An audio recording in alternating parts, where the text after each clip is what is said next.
Hiyo, Hakaseda. Hello everyone, my name is Thomas and welcome to a different kind of video today.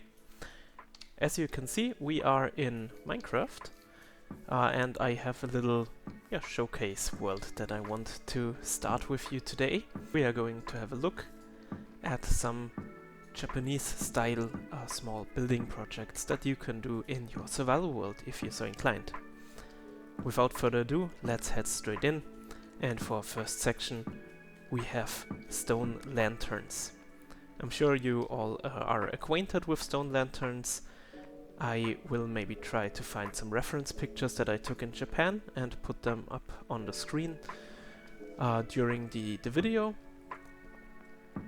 And yeah, let's just go through them. So we have some very simple versions with slabs or stairs on top.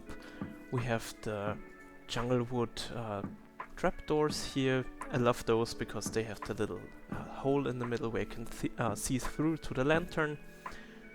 Different variation on that with the mangrove wood here. Also has the nice hole where you can see inside. Here I've used the soul lanterns in the middle for a little bit of a different vibe.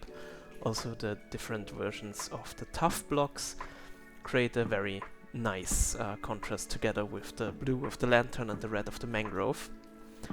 If you want to go in a more industrial, like cyberpunk or steampunk, depending on what you want to go with, way you can also do like more black stone and copper versions of the lights, and that gets us lots of different variations. You can do this with any kind of material that you wish. We also have some bigger lanterns right here. So those are quite tall, as you can see. There's the walls used to make the little openings so that you can see into the lantern, with stairs going in and then back out to create the shape. Again, here we have just different variations of the materials that are used here. Again, the tough and the soul lanterns for a little bit more of the spooky blue light. And yeah, that's the lantern section. So now I will just quickly switch the time to day, and with that done we will continue. So we have of course Torii Gates as a very important part of the Japanese aesthetic, if you will. In this design I've used some of the new shelf blocks with the mangrove wood colors to give us a very well-rounded medium-sized Torii Gate. There's of course lots of ways you can build smaller or larger ones, but I just wanted to share this specific design that I made. And next up, we go along with the theme of shrines. So if you've ever been to a Japanese shrine, you know at the start there is some little stall where you can go to wash your hands, to cleanse yourself before you go to the shrine building itself. And for that we have this little roof right here, we have some light, and we have with the copper stairs encased a little bit of water. This right here is supposed to be the tap where the water comes out. And then on the side here we have the little wooden bars where you can put the sort of ladle upon that you take to wash your hands with. Following along we have a small little shrine building. I'll show it from up above as well. So it looks a little something like this. We have this little overhanging wooden platform that you can walk across. You can enter here. We have this little jagged line along the roof, on the underside of the roof. We have right here 2 looms to create a sort of offertory box.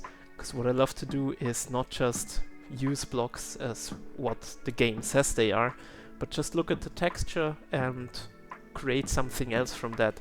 And here we have these little wooden panels here on the sides, as well as this striped texture on the top that really creates the impression of those offertory boxes with just the little slits where you throw your money in and do a little prayer.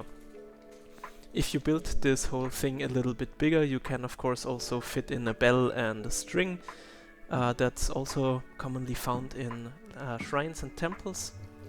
And what I've used here what you will also see in the next builds is the birch variants of the shelves and trapdoors to create this sort of paper wall shoji doors that you have in Japanese architecture a lot. And with that, let's continue to the next two builds. So here we have again just the Japanese sliding doors, paper walls effect with the birch trapdoors and shelves. In here, it's a little bit jarring with the yellow of the hay bales, but it's supposed to be tatami mats. So that's one possibility if you want to have the feel that the tatami mats are still freshly made, very, very new, because they still retain a lot of the color of the straw. If that's a little bit too much, which I totally understand, I recommend using stripped logs. In this case, we have oak logs. You can do it with birch logs, any kind, to get the color variant that you want. I think oak works pretty well to give us this effect of tatami mats spread out on the floor. Next up, we have a little gourd farm. I will put up a picture again for reference.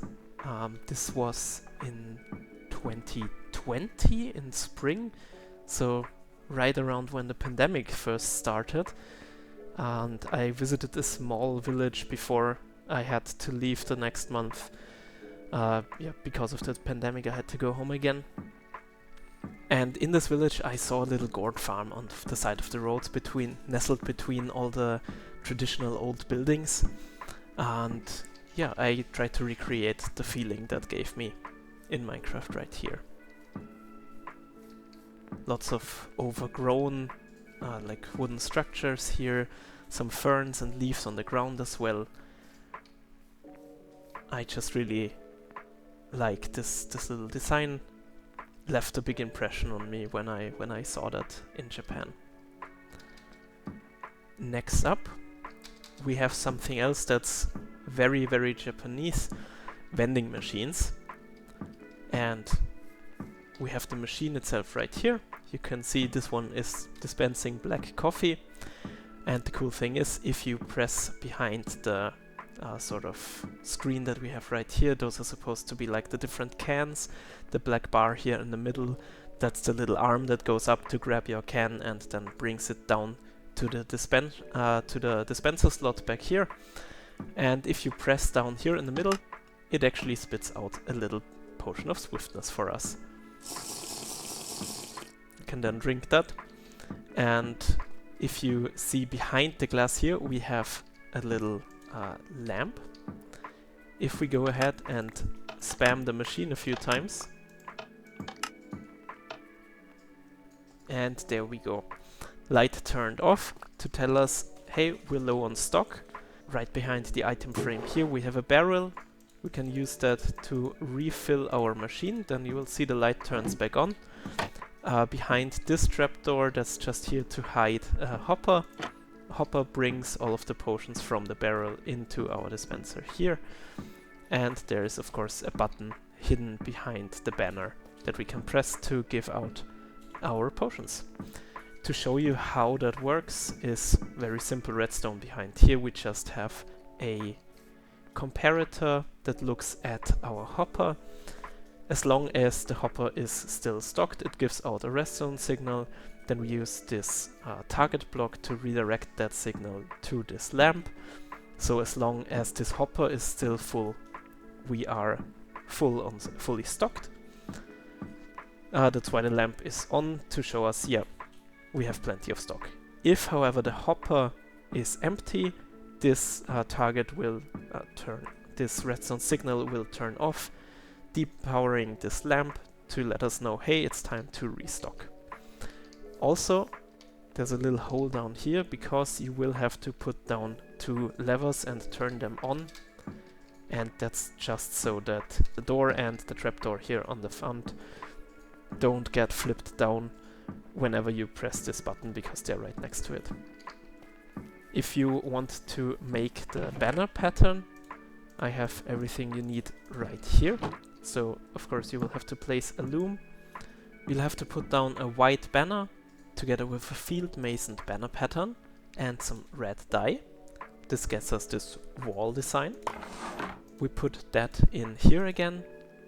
Then we go along with our gray dye and we use the gray fez shape right here. That's again the arm that goes up to grab your cans. Next up we put in our light blue dye. We scroll down to the bottom and we have light blue gradient. We apply that and scroll back down all the way again to the light blue base gradient.